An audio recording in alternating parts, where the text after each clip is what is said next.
الحمد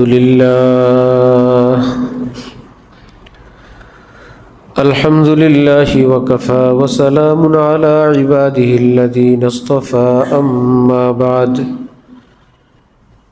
فأعوذ بالله من الشيطان الرجيم بسم الله الرحمن الرحيم يا أيها الذين آمنوا اتقوا الله وكونوا مع الصادقين صدق الله مولانا العظيم وقال رسول الله صلى الله تعالى عليه وسلم الجليس الصالح خير من الوحدة والوحدة خير من جليس السوء أو كما قال النبي عليه الصلاة والسلام মুআজ্জাজ হাজিরিন, আমি আল্লাহ পাক রব্বুল আলামিনের পবিত্র কালামের অংশ বিশেষ তেলাওয়াত করলাম এবং হযরত রাসূল করিম সাল্লাল্লাহু আলাইহি ওয়াসাল্লামের একখানা হাদিস শরীফ পাঠ করলাম। আল্লাহ পাক কোরআন শরীফ এবং হাদিস শরীফের কামিল হেদায়েত আমাদের সকলকে দান করেন। কোরআনে পাক হাদিসে পাকের সহি বুঝ আমাদের সকলকে নসিব ফরমান। আমাদের অতীতের সমস্ত গুনাহ মাফ করে দেন। আগামী জীবন আল্লাহ পাককে রাজি খুশি করে বাঁচার, আল্লাহর উপর ঈমান রেখে দুনিয়া থেকে যাওয়ার তৌফিক দান করেন। পৃথিবী বিখ্যাত আরিফ বুজুর্গ ছিলেন, আলেম দ্বীন ছিলেন হযরত জালালউদ্দিন রুমি রহমতুল্লাহি আলাইহি, যিনি মসনবী শরীফ লিখছেন। হযরত কাসেম নানুতুবি বলতেন, বিশ্বজনীন 3 কিতাব, কোরআন শরীফ, বুখারী শরীফ, মসনবী শরীফ। এবং বুজুর্গান দ্বীন বলেন যে ফার্সি ভাষায় আল্লাহ পাকের মহব্বতে লেখা এই কিতাব, কেউ যদি এই কিতাব পাঠ করে অবশ্যই অবশ্যই আল্লাহ পাক তার অন্তরে আল্লাহর মহব্বত দান করবেন। এত বেশি উঁচু স্তরের মানুষের হাতের লেখা। তুরস্কের কুনিয়া নামক যে স্থান, যেখানে জালালউদ্দিন রুমি এই কবিতা লিখছেন, হযরত ওয়ালা করাচি রহমতুল্লাহি আলাইহি সেই জায়গায় গেছেন। গিয়ে তিনি বলেন, জমিন থেকে আসমান পর্যন্ত ওই জায়গাটা এখনো নূরে আলোকিত হয়ে আছে। যারা এগুলো বুঝে না, বিশ্বাস করে না, কে কার সাথে যুদ্ধ করবে, তাওয়াজ্জুহ মানে না, ফয়েজ বরকত মানে না, এমনকি একজনের দোয়ায় আরেকজনের কি হয় সেটাও বিশ্বাস করে না। তাদের কাছে পৃথিবীর সব কিছুই সমান।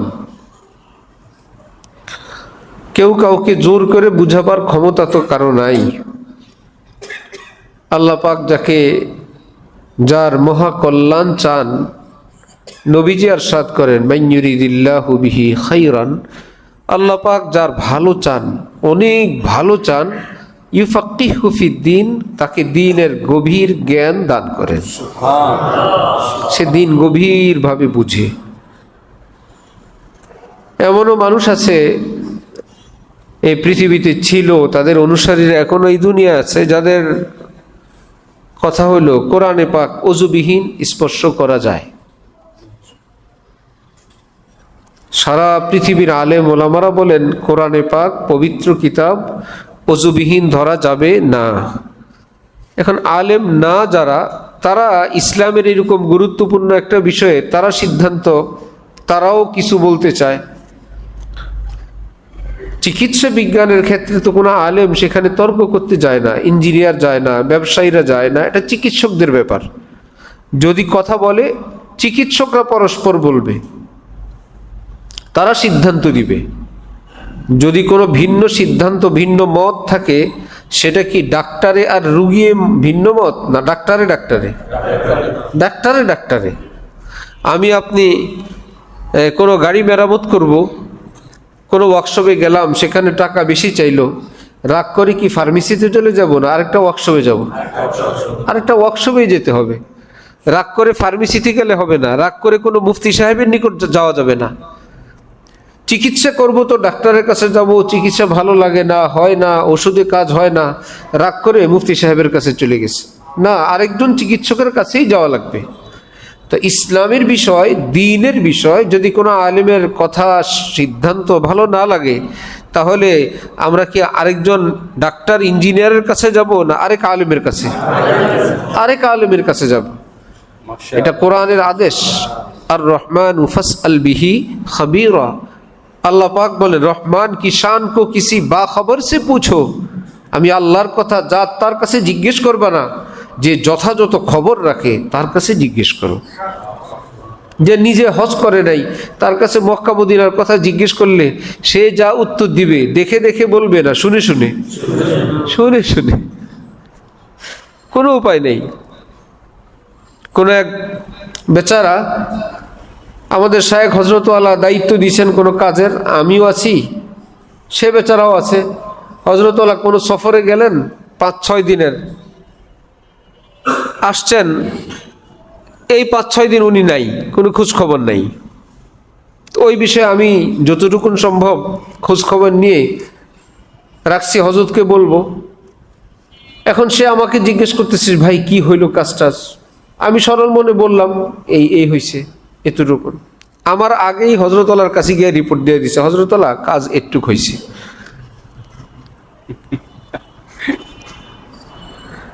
কাজ করলাম আমি, দেখলাম আমি, দৌড়াইলাম আমি, আরেকজনে তথ্য নিয়ে হজরতওয়ালার কাছে গিয়ে বললো এই। এখন হজরতওয়ালা এক প্রশ্ন করছেন, এটার আর উত্তর দিতে পারে না। তখন হজরত বুঝছেন ফাঁকিবাজি, আরেকজন থেকে তথ্য কালেকশন করে নিয়ে আসছে, ঠিক না? ধার কর্জ করা জিনিস আর মুখস্থ বিদ্যা, নানার বাড়ির গল্প মুখস্থ শিখবেন, মায়ের লগে বাহাদুরি করবেন, এমন তথ্য মায়ের কাছে আছে যেটা আপনার মুখস্থ বিদ্যার মধ্যে নাই। তাহলে তো বই পুস্তক পড়ে আমরা ডাক্তার হয়ে যেতাম। বাজারে বই আছে, পড়ো আর ডাক্তার হও। গুগলে অনুবাদ করো, ইউটিউব থেকে অপারেশন শিখো, বাস বাসায় অপারেশন থিয়েটার খুলে দিছে, সিজার টিজার নিজেরাই করে, কেউ করে না। দীর্ঘদিন পর্যন্ত পড়াশোনার পর, অভিজ্ঞ ডাক্তারের পিছনে পিছনে থাকার পর, সেই বিষয়ে যখন যথেষ্ট জ্ঞান অর্জন হয়, তখন তাকে চিকিৎসক হিসাবে বলা হয়। এরপরে ভাগ্য ভালো হলে একদিন তিনি অধ্যাপক হন, একদিন তিনি অভিজ্ঞ ডাক্তার হন। কতদিন পরে গিয়ে কত পড়াশোনা, সেখান থেকে 2-4টা বই কিনে আমি আপনি পড়ে এর 20, 50, 100, 200 ঔষধ চিকিৎসার কথা মুখস্থ করে ফেললে কি চিকিৎসক হয়ে যাব?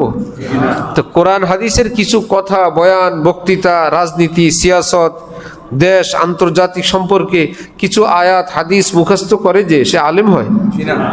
তাহলে তো আলেম হতে 6 মাস লাগে, 3 মাস লাগে, 14-15 বছর দিন রাত এত মেহনত, এত কষ্ট।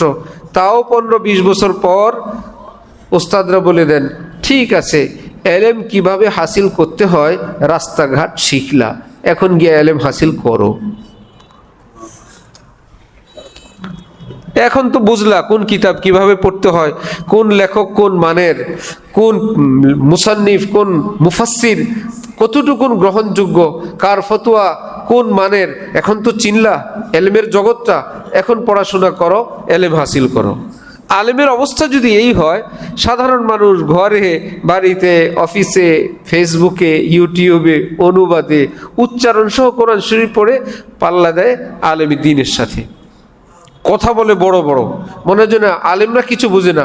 এই লোকেরাই আবার আলেমদেরকে বলে ধর্মান্ধ, অর্থাৎ আলেমরা ধর্ম সম্পর্কে কি অন্ধ, আর ওই ব্যক্তি ধর্ম সম্পর্কে যথেষ্ট অভিজ্ঞ। চিকিৎসা বিজ্ঞানের কিছু বই পুস্তক আমি আপনি মুখস্থ করে চিকিৎসকদেরকে বলি যে তারা চিকিৎসা বিদ্যায় অন্ধ, আমি একদম যথেষ্ট জ্ঞান রাখি, এটা বোকামি, এটা অন্যায়। যে ভাই তারা এই জগতে জীবন পার করে দিল, তারা বুঝে না, আমি বুঝি। তখনই বুঝতে হবে যে আমি স্বাভাবিক না, হয়তো আমি অসুস্থ, আমি পাগল, অথবা যে আমি কঠিন কোনো রোগে আক্রান্ত হয়ে এরকম আবল তাবল বলতেছি।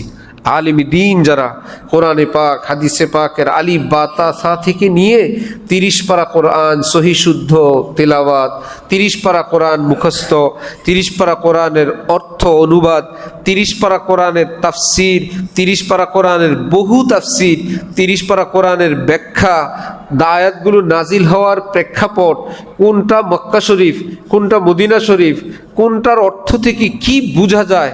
এলেম 3 প্রকার, ইয়াকিন 3 প্রকার।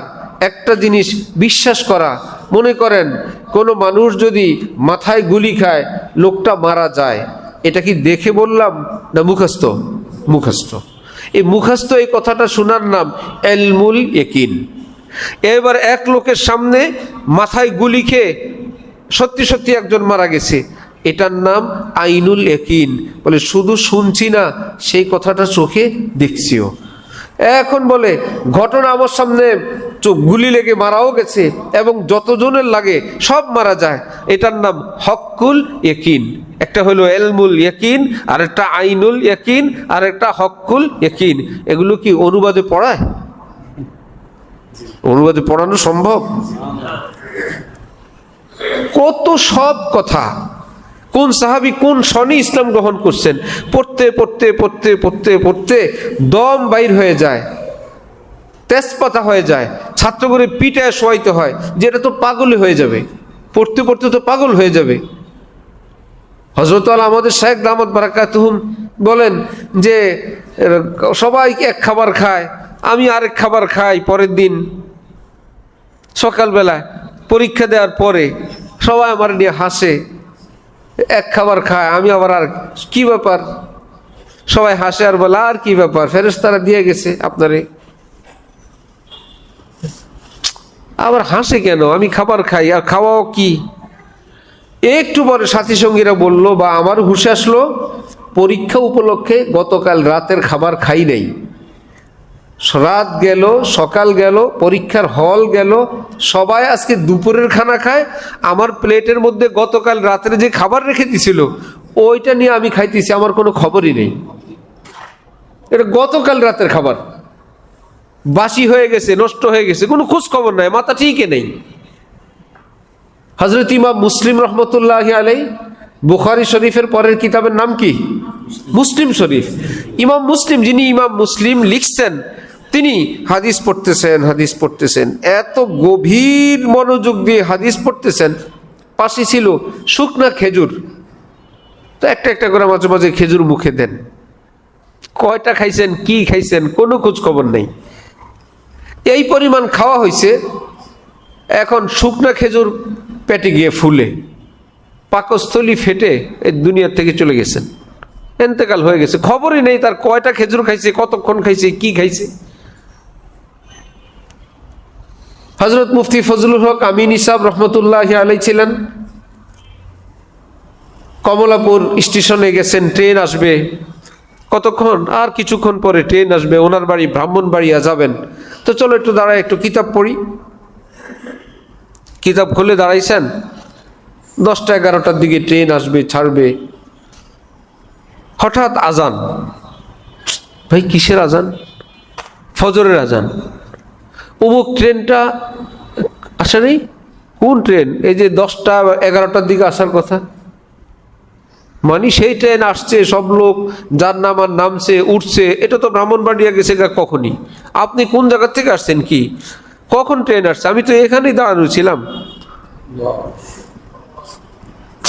কোন দিক দিয়ে ট্রেন আসলো গেল, কি বলে না বলে। আমাদের হযরত আলা দামাত বারাকাতুহুমের বহুদিন এমন হয়েছে, হযরতের বিবি আম্মি যান রাতের খাবার, আসেন গরম গরম খাবারটা খেয়ে নেন, আচ্ছা আসতেছি। আবার একটু পরে, আসেন তো ঠান্ডা হয়ে যেতেছে, যাও আসতেছি তো। আচ্ছা হযরত বলেন যে রওনা হয়েছি, চেয়ার থেকে উঠে টেবিলের উপর একটা কিতাব হাতে নেই, ভাবলাম এক নজর দেখে যাই কি ব্যাপার। আচ্ছা যাও। বেচারীরা বসে থাকতে থাকতে আর বিরক্ত হয়ে তারা শুয়ে গেছে। হঠাৎ বলেন আজানের আওয়াজ কিসের ভাই? পরে জানা গেল ফজরের আজান চলতেছে। কোনোই খবর না, এক দাঁড়ানোতে, তাও বসাও না, একদিন 2 দিন না, তাও পরীক্ষার হলে গিয়া ছাত্র জীবনে পরীক্ষা দিতেন, কঠিন রোগ, সেহের, হাতে পায়ে জ্বালা পোড়া প্রচন্ড। ওস্তাদজির কাছে গেলেন, আমি আর টিকতে পারি না, আমারে ছুটি দেন, আমি বাড়ি যাই। হযরত মাওলানা সালাহউদ্দিন সাহেব রহমতুল্লাহি আলাইহি বলছেন, না, তোমার বাড়ি যেতে দিব না, আমি তো টিকতে পারি না।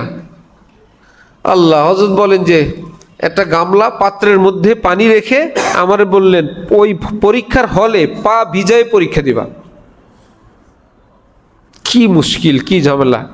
ওস্তাদ বলছেন, হযরত বলেন, আমার দ্বিতীয় কোনো কথা মনে আসতোই না, এর বিপরীতে কোনো কথা আছে তাহলে আমি তাহলে নেই বলছেন তো বাস আমি ওইটাই শুরু করতাম। এভাবে পরীক্ষা দিছি। হযরত আল্লাহর সাথী ছিলেন আমাদের এই তারা মসজিদের দীর্ঘদিনের খতিব হযরত মাওলানা ইউসুফ সাহেব, ইউসুফ আব্দুল মজিদ, এক জামাতের, এক ক্লাসের। তো উনি খুব চাইতেন 1 নম্বর হওয়ার জন্য, হইতে পারতেন না। হযরত আল্লাহ শাহ আব্দুল মতিন বিন হুসাইন সাহেব, উনি হইতেন পরীক্ষায় 1, উনি হইতেন পরের কোনো নাম্বারে। এখন যেই পরীক্ষায় বালতিতে গামলায় পা ভিজাই পরীক্ষা দিছেন, এইবার উনি আশায় ছিলেন, এইবার তো অসুস্থ, এইবার তো আর পড়ালেখা বেশি করতে পারে নাই, এইবার তো আমার একটা চান্স আছে। পরীক্ষার পর ফলাফল হইল আবার হযরতওয়ালা 1। তখন মাওলানা ইউসুফ সাহেব, ইউসুফ আব্দুল মজিদ সাহেব দামাত বারাকাতুহুম মজা করে বলছিলেন, আমি নিশ্চিত আব্দুল মতিন ভাইয়ের কাছে ওহী আসে, না হলে এটা সম্ভব না। এইবার উনি ওনাকে পিছনে ফেলানোর জন্য আরবি ডিকশনারি, এরকম হাজার হাজার পৃষ্ঠার এক এক শব্দের যত অর্থ হইতে পারে এইরকম ডিকশনারি মুখস্থ করা শুরু করছেন। কিতাব যেগুলো পাঠ্যপুস্তক, দর্শী কিতাব, এগুলো একদম আরবি যা আছে ডাইরেক্ট মুখস্থ করা শুরু করছেন। যেমন এক বুজুর্গের ব্যাপারে প্রসিদ্ধ, কিতাবের পৃষ্ঠা একটা মুখস্থ হয় না, এত পড়ছেন, রাগের চোটে পৃষ্ঠে এটা ছিঁড়ে পানিতে ভিজিয়ে খাই ফেলছেন রাগের চোটে। আল্লাহ। হযরত আল্লাহ বলেন যে, ভাই আমার এক গোপন কথা ছিল, আমি তো ছাত্র জমানায় বলি নাই কারো কাছে। বিষয় হয়তো পরীক্ষার হলে বসলে প্রশ্নটা হাতে নেওয়ার পর এই প্রশ্নের উত্তরটা কিতাবে কোন জায়গায় কিভাবে আছে, কিতাবের ওই পৃষ্ঠাগুলো আমার কাছে সামনে খুললে যেরকম এরকম দেখা যাইত, সুস্পষ্ট দেখা যায়। এই জন্য আমি একটা ভূমিকা লিখতাম কিতাবের 1 নং প্রশ্নের ক, 1 নং প্রশ্নের আলিফ যেই ভাষায় আসতো, এর উত্তর কিতাবের এত নম্বর পৃষ্ঠায় আছে, তার পূর্বে অমুক বিষয়ের আলোচনা ছিল, তারপরে এই উত্তরটা এটা চলবে এত লাইন বা এত পৃষ্ঠা পর্যন্ত, এই মধ্যখানের অংশটা এই প্রশ্নের উত্তর, তারপরে অমুক বিষয়ের আলোচনা শুরু, মধ্যখানের এই অংশটা হলো এই প্রশ্নের উত্তর। এটা ভূমিকা দিয়ে বিসমিল্লাহির রহমানির রহিম লেখা শুরু, কিতাবের পৃষ্ঠা নম্বর সহ, যে উত্তরটা এত নম্বর পৃষ্ঠায়। আল্লাহু আকবার। ছোট্ট যখন তিনি, সব বিষয়ে 100, সব বিষয়ে 100, বাংলা দিয়েছেন 99, সোজা প্রিন্সিপালের কামরায়, বাংলায় আমি 100 পাবো, আমার 1 কম দিলেন। ছাত্র মানুষ প্রিন্সিপালের রুমে গিয়ে, ওনারা জানেন এই ছাত্র তো সবসময় 100 পায়, এই বিষয়ে কেন 99 পাইলেন? ওনাদের মধ্যে আগে থেকে এর আলোচনা চর্চা ছিল, সাথে সাথে জবাব দিয়ে দিছেন, বাংলায় তুমি একটা বানান ভুল করছো, এই জন্য 1 নাম্বার কাটা গেছে। কি ভুল করছি? আমি কোনো ভুল করি নেই। তুমি ভ্রমরকে ভোমরা লিখছো, পোকা আছে ভ্রমর, ওইটাকে তুমি কি লিখছো? ভোমরা। এই ছাত্র পিচ্ছি, তখন তিনি আবার পাল্টা জবাব দিছেন, ডিকশনারিতে দোনোটাই শুদ্ধ, ভ্রমরও শুদ্ধ, ভোমরাও শুদ্ধ, আমার ভুল হয়নি।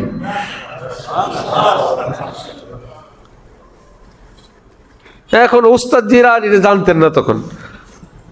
যেমন আমরা ঔষধ, ঔষধ, এটাকে যদি কেউ লেখে ওষুধ, শুদ্ধ।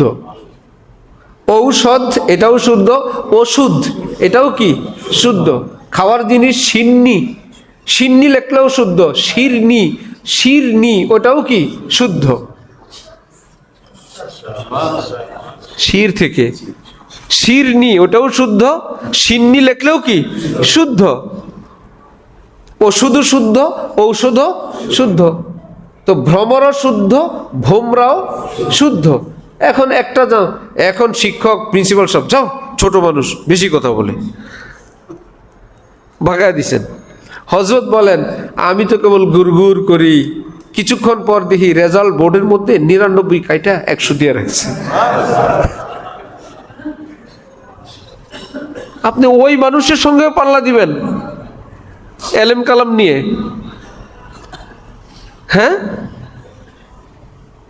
যেই মানুষ 29টা হরফ পারেন না, আলিফ বা তা সা সহি শুদ্ধ পড়তে পারেন না, এইরকম আলেমদের সঙ্গেও পাল্লা দিয়ে কথা বলবেন?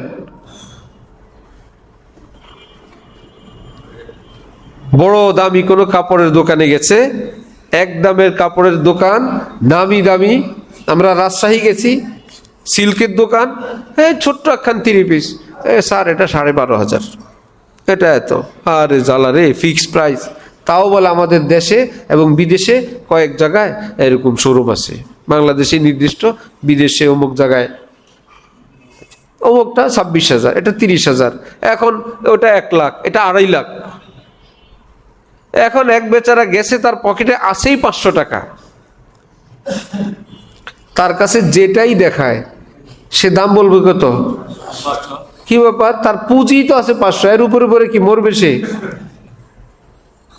এর মধ্যে আবার তারা বললো এটা তো ফিক্সড প্রাইসের দোকান, সে বলে আমরা সবসময় ওই দোকান থেকে কিনি। আরে বাবা, আপনি 50,000-এর জিনিসকে আপনি 500 বলেন, আপনাকে বুঝাইলাম এটা এই দোকান, আবার ফিক্সড প্রাইস। সে আবার বলে কি আমরা সবসময় এই ফিক্সড প্রাইসের এই কোম্পানির জিনিসই ব্যবহার করি। তখন বুঝতে হবে লোকটা কি সুস্থ না অসুস্থ। বুঝবে না, এটা পাগল মূর্খ, সসম্মানে গেট থেকে বের করো। তো আলেমী দ্বীনদের সঙ্গে যারা এরকম টক্কর লাগায় আর বলে বুঝি আমরা কোরআন হাদিস পড়ি, তো হ্যাঁ বুঝতে হবে এটা সুস্থ না, এটা কি অসুস্থ।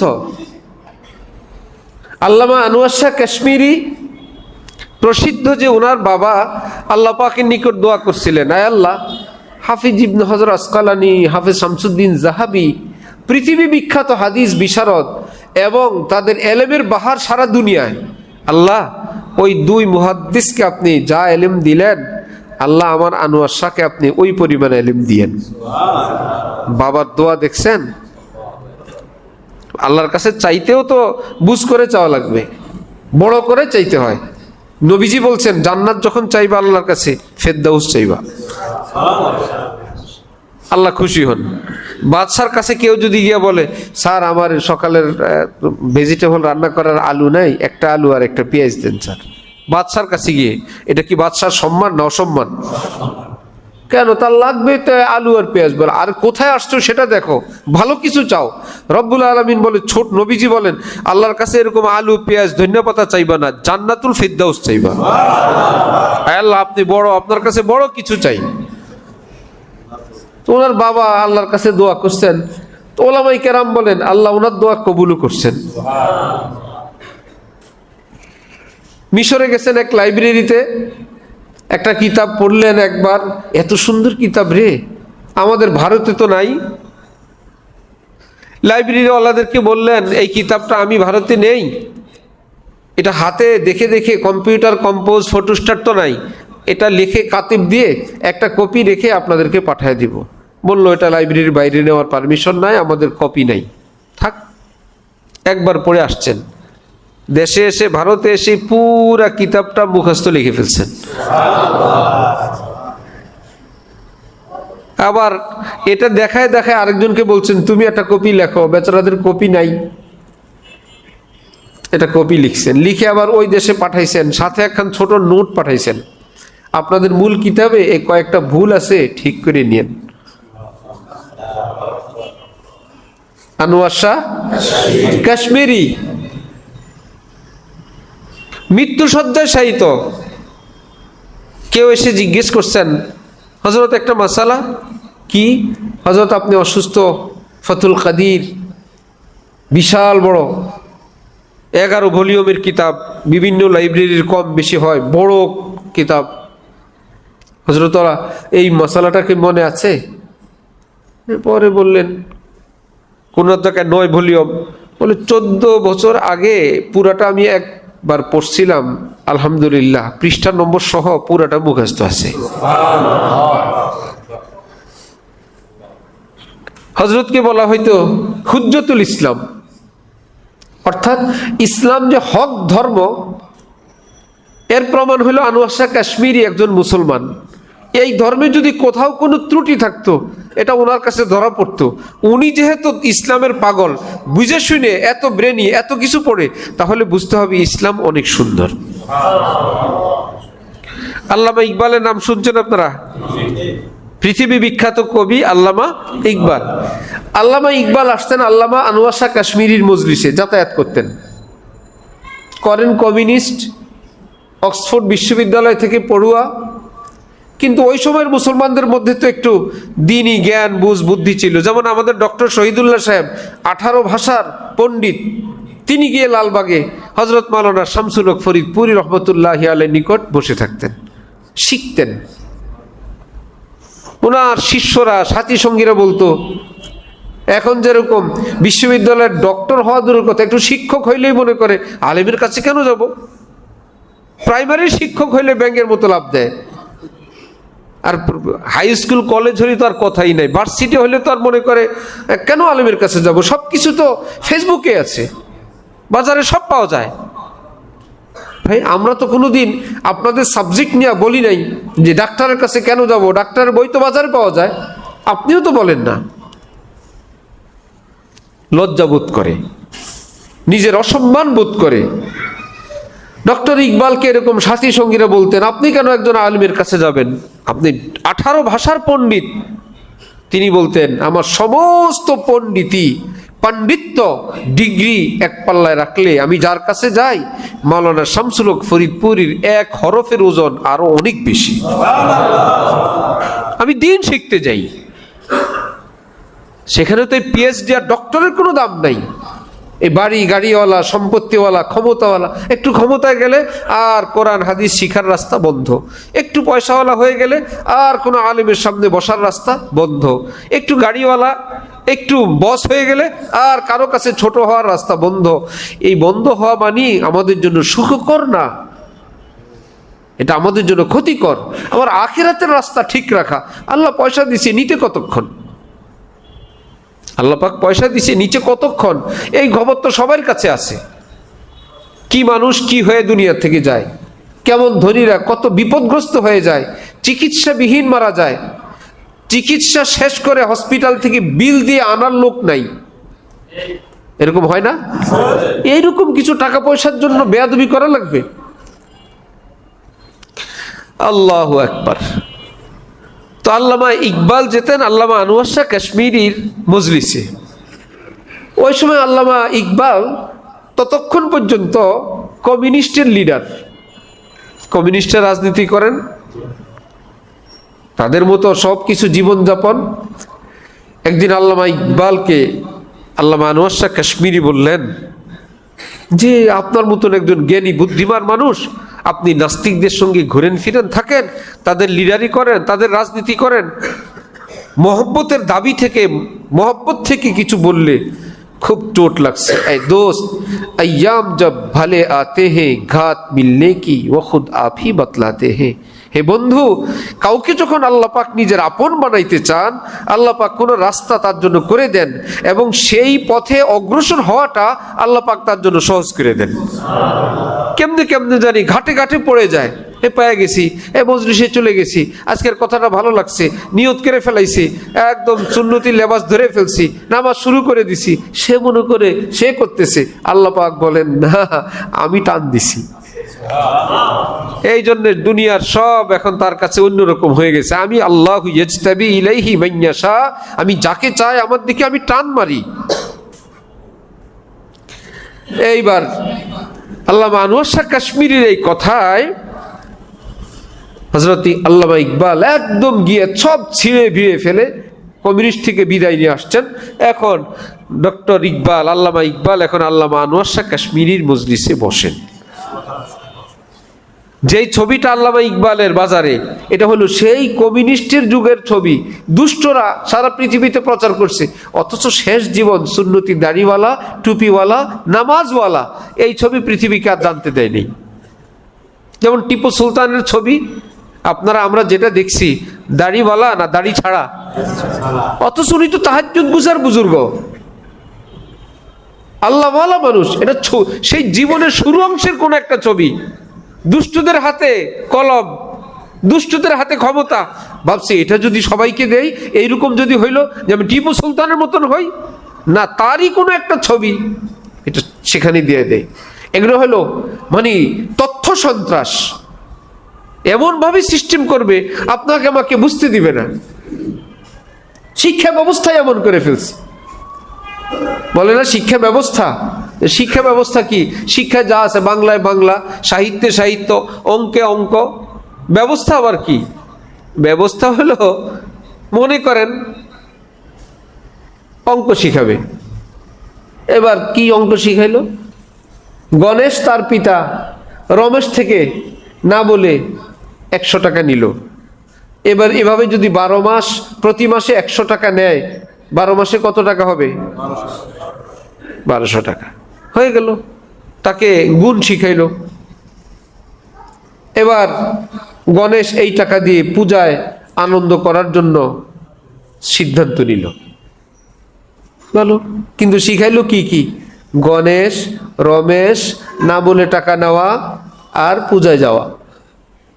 অঙ্ক শিখানো উদ্দেশ্য না। এই শিক্ষা ব্যবস্থায় যদি মাদ্রাসায় হয় অথবা মুসলিম কালচারে হয়, আব্দুল্লাহ পিতা আব্দুর রহমানের নিকট 100 টাকা চাইলো, হাদিয়া চাইলো। বাবা খুশি হয়ে তাকে 100 টাকা গিফট করলেন। বলো তো এভাবে 12 মাসে প্রতি মাসে 100 টাকা করে কত হবে? কত? আগে কত হয়েছিল? এখনো? এইবার সে ভীষণ আনন্দিত। সে চিন্তা করলো বাবার থেকে ভালো পড়াশোনা করে বাবাকে খুশি করে আমি এভাবে হাদিয়া নিব, উপহার নিব, একদিন আমি আল্লাহর ঘর কাবা দেখতে হজে যাব। নাম শিখাইলো আব্দুল্লাহ, আব্দুর রহমান। ভালো কাজ করে বাবার থেকে টাকা নেওয়া, টাকা জোগাড় হলে কোথায় যাওয়া?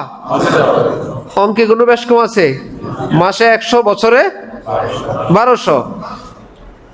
আমি গল্প বলতেছি মাদ্রাসায়। আমাদের একজন শিক্ষক জেনারেল মাস্টার্স পাস, সে বলতেছে আমাদের কলেজে একটা গল্প আছে, ছিল কি?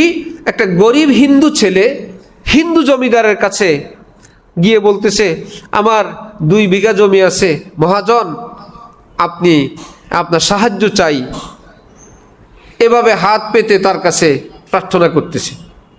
আমরা পড়ছি এটা, পরীক্ষা দিছি এটা। একটা গরিব হিন্দু কোনো জমিদার হিন্দুর কাছে এভাবে বলতেছে, তার মানে বড় জমিদার হিন্দুটা যাতে এটাকে পাহারাদারি করে কেউ না নেয়। সেই বলতেছে হুজুর ওই গল্প বর্তমানে হইলো ওই জমিদার হিন্দু যেটা ছিল ওটা হয়ে গেছে এখন দাড়িওয়ালা একজন মুসলমান। এখন ওই হিন্দু 2 বিঘা জমি নিয়ে মুসলমানের সামনে এভাবে কাকুতি করতেছে যে দয়া করে আপনি আমার এই 2 বিঘা জমি নিয়েন না, আমি গরিব মানুষ। তার মানে মুসলমান কি হয়? গরিবের সম্পদ লুণ্ঠনকারী হয়, অমুসলিমের সম্পদ লুণ্ঠনকারী হয়। কোন রকম কাকুতি মিনতি করে তার কাছে জীবন বাঁচাইতে হয়। বুঝেন? এটা নাটকে চলে, এটা টিভিতে চলে, এটা বই পুস্তকে চলে, এটা ইন্টারন্যাশনাল ভাবে চলে। আমাকে আপনাকে কেবল ঘুম পাড়ায় মসজিদে পাঠায় রাখবে, তবলিগে পাঠাবে, মসজিদে পাঠাবে, খানকায় পাঠাবে, বের হইলে বলবে হুজুর মানুষ এখানে কি, রাজনীতি কি, দেশ নিয়ে আপনাদের কি? হ্যাঁ, জিকির আজকার করেন, আল্লাহ বিল্লাহ করেন, এগুলো বুঝবেন কেন? বই পুস্তকে কি আছে না আছে? স্কুলে শিক্ষক নিয়োগ দিবে, সব শিক্ষক আছে, একজন গানের শিক্ষকের অভাব। গান না শেখার কারণে ছাত্রছাত্রীদের কত ক্ষতি হয়ে গেল। বলেন তো, গান না শিখার কারণে ক্ষতি হয়ে গেল না কোরআন না শিখার কারণে? চরিত্র গেল, আখলাক গেল, জীবন গেল, যৌবন গেল, মা বাবার ইজ্জত গেল, কলেজ ভার্সিটি গেল, জীবন গেল মানুষের। গান না শিখার কারণে না দিন না থাকার কারণে? কোরআনের শিক্ষক রাখার কোনো টেনশন নাই, গানের শিক্ষক রাখার খুব দরকার, খুব প্রয়োজন। এগুলো এখানে হয় না, ঘটনা ঘটে অনেক দূরে, ওই জায়গায় দস্তখত দিতে হয় যে ক্ষমতায় কে কে যাবা, সম্ভাব্য, আসো দেখা করে যাও। তুমি ক্ষমতায় গেলে এই এই বিষয়ের শিক্ষক রাখবা তো? শিক্ষা সংস্কৃতিতে কাকে দিবা? সংস্কৃতি মন্ত্রী কাকে দিবা বলো? পররাষ্ট্রমন্ত্রী কাকে দিবা বলো? শিক্ষামন্ত্রী কাকে দিবা বলো? উপদেষ্টা কাকে দিবা বলো? শিক্ষা বোর্ডের মধ্যে কাকে দিবা বলো? বেশি জায়গায় লাগে না, পয়েন্টে পয়েন্টে। গোয়েন্দা বিভাগে কাকে দিবা বলো? ডিজিএফআই কাকে দিবা বলো? সব না বলুক কিছু। আর যদি বলেন না কেউ বলে না, তাহলে আমরা বলবো কেউ না বললে 90-92 মুসলমানের দেশে গানের শিক্ষক আসে, কোরআনের শিক্ষক আসে না, এটা কারণ কি? কোন একটা কলেজে, হাই স্কুলে, প্রাইমারি না, পুরো বাংলাদেশে কলেজে হাই স্কুলে এই বাংলাদেশে কারা পড়ে? অমুসলিমরা বেশি না মুসলমানরা বেশি? নামাজ পড়াবে এদেরকে ইমাম সাহেব, এরকম কোনো ঘর নাই। শিক্ষক আছে, শিক্ষিকা আছে, গাছবিজ্ঞান আছে, বিজ্ঞানের শিক্ষক আছে, ইংরেজি শিক্ষক, অঙ্ক শিক্ষক, তাদেরকে চরিত্র শিক্ষা দিবে, নীতি নৈতিকতার শিক্ষা দিবে। কোনো শিক্ষক নাই, কমপক্ষে নামাজটুকুন শিক্ষা দিবে, নামাজের ইমামতি করবে ইমাম সাহেব, এমন কোনো বেতন নাই যে এটা ইমাম সাহেবের জন্য একটা ঘর আছে, একজন ইমাম নিয়োগ দেন, তিনি ইমামতিও করবেন, সূরা কেরাতও শিখাবেন, ওই ঘর নাই। আরো মজার খবর শুনেন, আলিয়া মাদ্রাসা আছে না, ওটা কি বেসরকারি না সরকারি?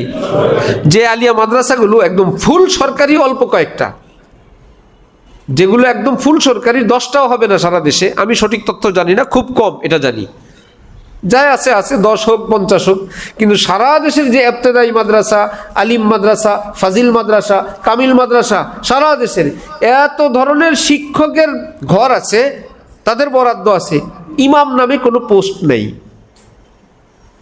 ভাই মাদ্রাসায় পড়ে এই ছেলেগুলো তো নামাজ পড়বে, তো সরকারি ভেবে এই মাদ্রাসা ছেলেগুলোর জন্য একজন ইমাম লাগবে না? ইমাম নাই, কারণ এটা প্রতিষ্ঠা করে গেছে ইংরেজরা।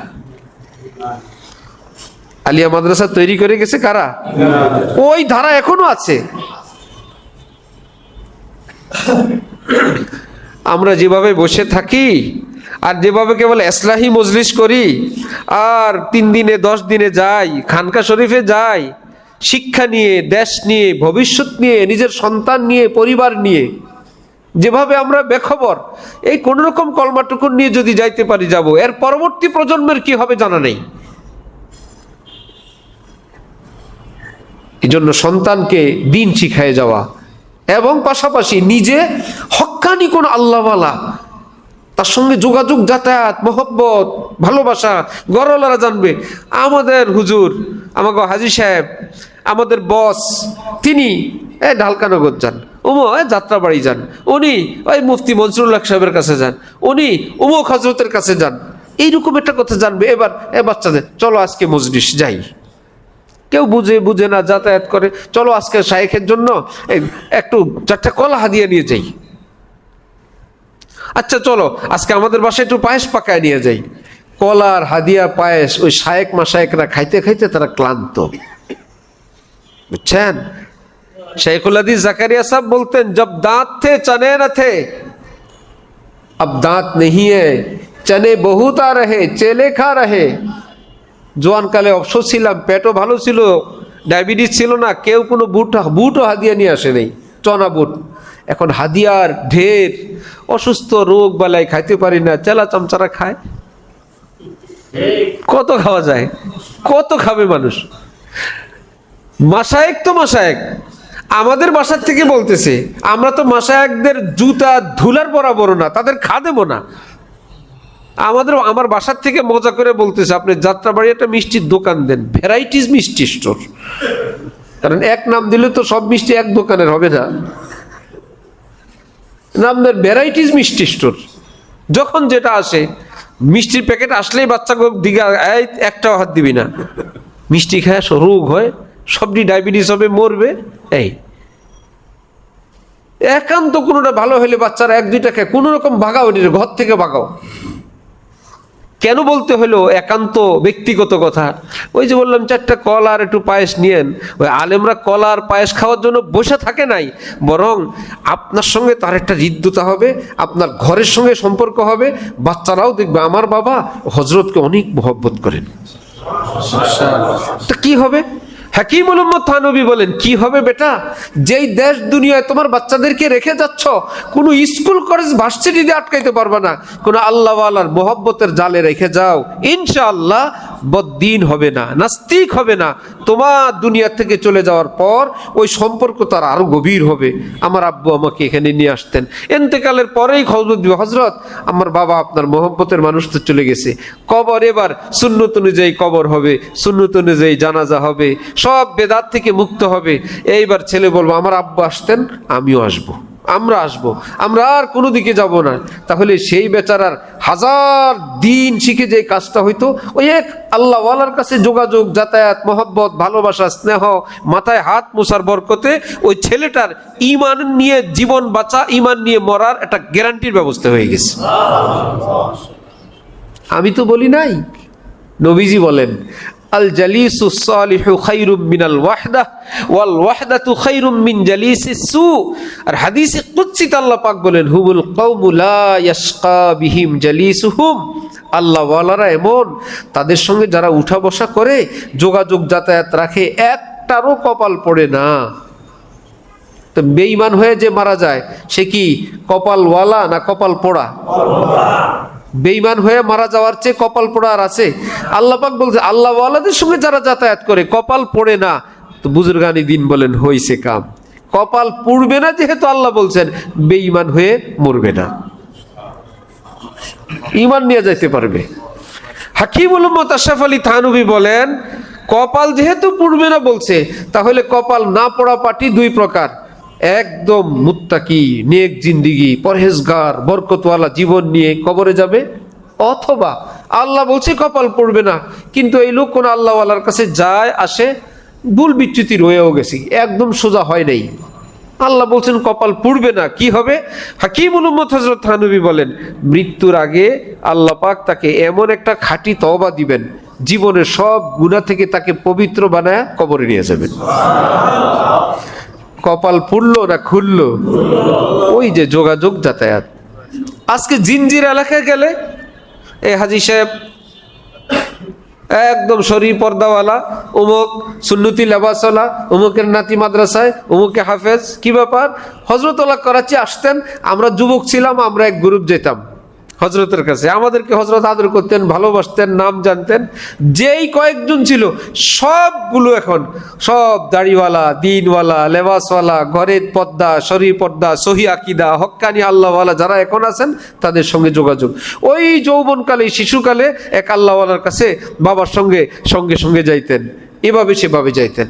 এই জন্য আমার ভাইয়েরা, আমরা যেভাবে হাল ছেড়ে দিয়ে, যেন আমরা দুনিয়ায় আসছি কিছু টাকা পয়সা কামানোর জন্য, আসছি রুটি রুজি করার জন্য, আসছি ভাত রুটি, চাল, মাছ, তরকারি, পোশাক আশাক, ঝগড়া ঝাঁটি, গল্প গুজব, রাজনীতি আর গীবত, বাস এই কয়েক ডিউটি দিয়ে আজকে দিনও শেষ, কালকেও শেষ, পরশু শেষ, আর হিংসা বিদ্বেষ নিয়ে।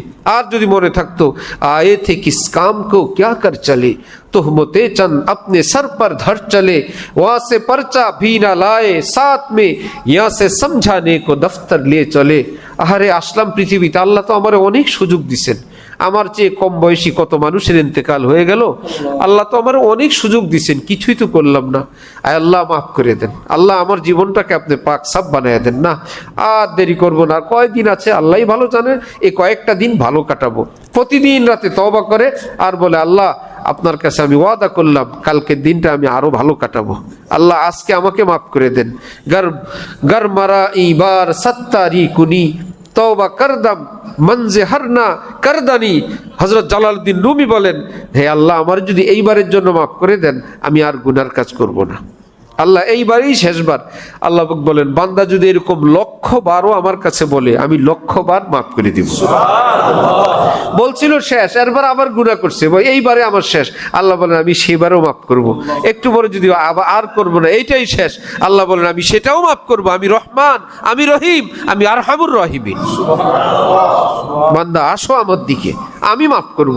এমন রহমান, রহিম, আরহামুর রাহিমিন মালিক আমাদেরকে নিজের জীবনের সমস্ত পাপাচার ক্ষমা করার জন্য কোরআন শরীফে আয়াত নাজিল করে বলেন, কুল ইয়া ইবাদিয়াল্লাযীনা আসরাফু আলা আনফুসিহিম লা তাকনাতু মির রাহমাতিল্লাহ। আপনি বলেন তো আমার সমস্ত পাপিষ্ঠ বান্দাগুলোকে, ভয়ঙ্কর পাপী ডুবে গেছে যারা, তাদেরকে বলেন আল্লাহর রহমত থেকে নিরাশ হয়েও না। ইন্নাল্লাহা ইয়াগফিরুয যুনুবা জামিআ ইন্নাহু হুয়াল গফুরুর রহিম। তোমাদের আল্লাহ তোমাদের জীবনের সব গুনাহ মাফ করে দিবেন। মাফ করতেই তিনি পছন্দ করেন। কোন রকম একটু লাইনে আসো। আল্লাহ আমাদেরকে দ্বীনের বুঝ দান করেন। তো জালালউদ্দিন রুমি বলতেছিলেন, জুমলা আলম জি সবব গুমরাহ শুদ, কম কাসে জবদালি হক আগাহ শুদ। আজকে মানুষের এই পথভ্রষ্টতা, এই গুমরাহির মূল কারণ যারা দ্বীনের গভীর জ্ঞান রাখেন, খাঁটি দ্বীনওয়ালা, এদের থেকে মানুষ বেখবর, সবই মনে করে বরাবর। অথচ সব হসপিটালকে বরাবর মনে করে না। মনে করে? সব আবাসিক হোটেলগুলোকে একমানের মনে করে? সবগুলো খাবার হোটেল একমানের মনে করে? ঢাকা চট্টগ্রামের সবগুলো গাড়ি এক? সবগুলো সব জায়গায় আছে যে ভাই এটা কোন দরজার, এটা কোন ক্লাসের, 3rd class, 2nd class, medium. যে যেখানে চেষ্টা করে একটু ভালো ডাক্তার, একটু ভালো হসপিটাল, একটু ভালো ঘর, একটু ভালো বাড়ি, একটু ভালো গাড়ি, সব জায়গায় সব কিছু হুঁশ আছে, বুঝ আছে। কিন্তু দিন শিখতে গিয়ে আমি যার কাছে দিন শিখতেছি, উনি এই দেশে, এই সমাজে কেমন, এই দেশের এই সমাজে, আলেম সমাজে তিনি কোন গ্রেডের? খুব গ্রেড ফেরেট নাই। এলেম কালাম খোঁজ নিয়ে জানা যাবে আলেমও না, কি এমনি জুব্বা টুব্বা গায়ে দিয়ে ঘুরে এলাকায় টিউশনি করে, ওই সব ফতোয়া ওনার থেকেই শিখে, মাসালা মাসাইল ওনার থেকেই শিখে। আর কেউ তো আছে এইটুকুনও করে না। টেলিভিশন, ডিশ, ফেসবুক, এর মধ্যে 24 ঘন্টা চলে। ঘুমাসলে ঘুমায়, জাগলে আবার এটা দিয়েই ঘুমায়, এটা দিয়েই জাগে। এক চলছে আর নন স্টপ। 2 জিনিস, একটা হলো টেলিভিশন আর একটা হলো গ্যাসের চুলা। 2 আগুন একত্রে জ্বালায় দিছে। এক গ্যাসের চুলা নন স্টপ, আরেক নন স্টপ হইলো কি টেলিভিশন। চলছে তো চলছে, ঘুমাই কি আর জাগ নাকি। আরেক নন স্টপ হইলো বেপর্দা, চলছে তো চলছে ঘরের মধ্যে। তো এই আমরা আল্লাহ পাক রহমান বলে আমাদেরকে খাওয়ান, না হলে আমরা তো আযাবের উপযুক্ত। হযরত জুনায়েদ বাগদাদী রহমতুল্লাহি আলাইহি যাচ্ছিলেন, কেউ বাড়ির উপর থেকে ওনার গায়ে ছাই ফেলছে। ওনার সঙ্গীরা খুব খেপছেন, হযরতের গায়ে ছাই। উনি বললেন, এই কিছু বলো না, এ তো পাথর খাওয়ার উপযুক্ত, আগুন পড়ার উপযুক্ত ছিলাম। আগুন পড়ে নাই, পাথর পড়ে নাই, ছাই ফেলছে, এ তো জুনায়েদের উপর অনেক বড় ইহসান। আগুন পড়লে ঠিক আছিল, পাথর পড়লে ঠিক আছিল, তার পরিবর্তে ছাই পড়ছে, শুকরিয়া না আদায় করবা মিয়া? তোমরা খেপছো? চিনো জুনায়েদ বাগদাদীকে, জুনায়েদ বাগদাদীর উপর আগুন পড়লে ঠিক হইতো, পাথর পড়লে ঠিক হইতো। তা আমরা যেই নাজ নেয়ামতে থাকি, যা খাই, যেই পড়ি, যে ইজ্জত নিয়ে পৃথিবীতে বাস করি, ঘরে বাস করি, সন্তান আমাদেরকে বাবা বাবা বলে, মা বলে, মানুষ আমাদেরকে সালাম দেয়, ইজ্জত করে, আমরা কি এইটুকুনের উপযুক্ত? জুতা ঝাড়ুর উপযুক্ত? এত নাজ নেয়ামত খাওয়ার পর এত বড় রহমান রহিমকে এভাবে ভুলে থাকা। ইয়া আইয়ুহাল ইনসান মা গাররাকা বিরব্বিকাল কারীম। হে মানুষ, তোমার রব্বে কারীম থেকে কে তোমাকে ধোঁকা দিয়ে নিয়ে গেল? এত বড় মহান আল্লাহ থেকে কে ছুটে নিয়ে গেল? রাজনীতি, এই পৃথিবীর কোনো সিয়াসত, কোনো নেতৃত্ব, কোনো ক্ষমতার লোভ, অর্থের লোভ, সবই তো ক্ষণস্থায়ী, সব ধ্বংসশীল। দেখো না, যারা এর পিছনে ছিল তারা আজকে কবরে। কোথায় তাদের দাপট, কোথায় তাদের বিশাল বুকের পাটাতন, কোথায় তাদের দম্ভ অহংকার, কোথায় তাদের রাঙা চোখ, সব পোকামাকড়ের খাদ্য। আজকে কঙ্কাল ছাড়া তাদের কবরে কিছুই বাকি নাই, সে আওয়াজটুকুন নাই। সে তাদের পথে তুমি ধরলা, অথচ প্রতি রাকাতেই তুমি পড়ো গায়রিল মাগদুবি আলাইহিম ওয়ালাদ-দাল্লিন। আয় আল্লাহ, যাদের উপর গজব পড়ছে, পথহারা যারা হয়েছে, আমি যেন সেই পথের প্রতীক না হই। আল্লাহ, আমি যেন সেই গ্রুপের সদস্য না হই। গায়রিল মাগদুবি আলাইহিম ওয়ালাদ-দাল্লিন। এর আগেই বলো ইহদিনাস সিরাতাল মুস্তাকিম সিরাতাল্লাযীনা আন'আমতা আলাইহিম। আল্লাহ, আমি সিরাত মুস্তাকিম চাই, আপনার নবীর পথ চাই, নবীর নায়েব ওলামাদের পথ চাই। আল্লাহ, আমাদেরকে আলেমদের সাথে রাখেন। প্রতি রাকাতে বলো আলেমদের সাথে রাখেন, প্রতি রাকাতে বলো আল্লাহ জালিমদের সাথে রাখেন না। অথচ জীবন জালিমের সঙ্গে। সময় পাইলেই কি জুয়া খেলতে বসে যায়, সময় পাইলেই মোবাইল নিয়ে ব্যস্ত, সময় পাইলেই গল্প গুজব, সময় পাইলেই রাজনীতি, সময় পাইলে যার যত নষ্টামি। এই জন্য আমার ভাইয়েরা, কেউ ব্যবসা সারাক্ষণ করে না, চাকরিও সারাক্ষণ করে না। এর বাইরে আমাদের আরেকটা জগৎ আছে, সেটাকে আমরা কোনো দিনই কাজে সহি হক্কানি কোনো দাওয়াতে তাবলীগের সাথীদের সঙ্গেই থাকি, মিলে থাকি। সকাল বিকাল সন্ধ্যায় একটা দিনের কাজের সঙ্গে মাশাআল্লাহ জুড়ে আছি, অথবা কোনো হক্কানি আলিম আল্লাহওয়ালার সঙ্গে জুড়ে থাকি, কোনো মাদ্রাসা মসজিদের সঙ্গে জুড়ে থাকি, কোনো নেক সালেহ মানুষের সঙ্গে জুড়ে থাকি। নবীজি বলেন আল জালিসুস সালেহ, শুনো, নেককার যদি কোনো সাথী পাও তার সঙ্গে থাকো। খায়রুম মিনাল ওয়াহদা, একা থাইকা যত বুজুর্গি হবা, ওই বুজুর্গ হওয়ার চেয়ে নেককার সাথী তোমার উত্তম সাথী। কারণ একা একা বুজুর্গকে শয়তান যে কোনো সময় গুনায় ডুবায় ফেলবে, আর নেককার সাথী সঙ্গে থাকলে শয়তান ওই সাথীর কারণে গুনাহ করাইতে পারবে না, ওই সাথীর কারণে। এই জন্যই তো নবীজি বলছেন আল ওয়াহিদু শয়তান ওয়াল ইসনানু শয়তানানে, যে একা একা সফর করে আস্ত শয়তান।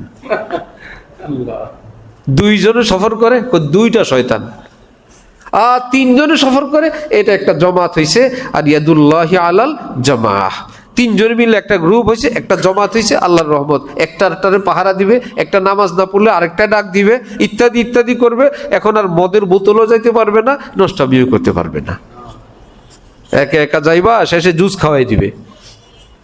একা একা যাইবা, নষ্টামি করাই দিবে। নবীজি ১৫০০ বছর আগে বলছেন আল ওয়াহিদু শয়তান, একা যেটা সফর করে এটা কি শয়তান। তার মানে শয়তানের আক্রমণের শিকার হবে। সে তো আর শয়তান না, মানে তার উপরে শয়তান যে কোনো ভাবে।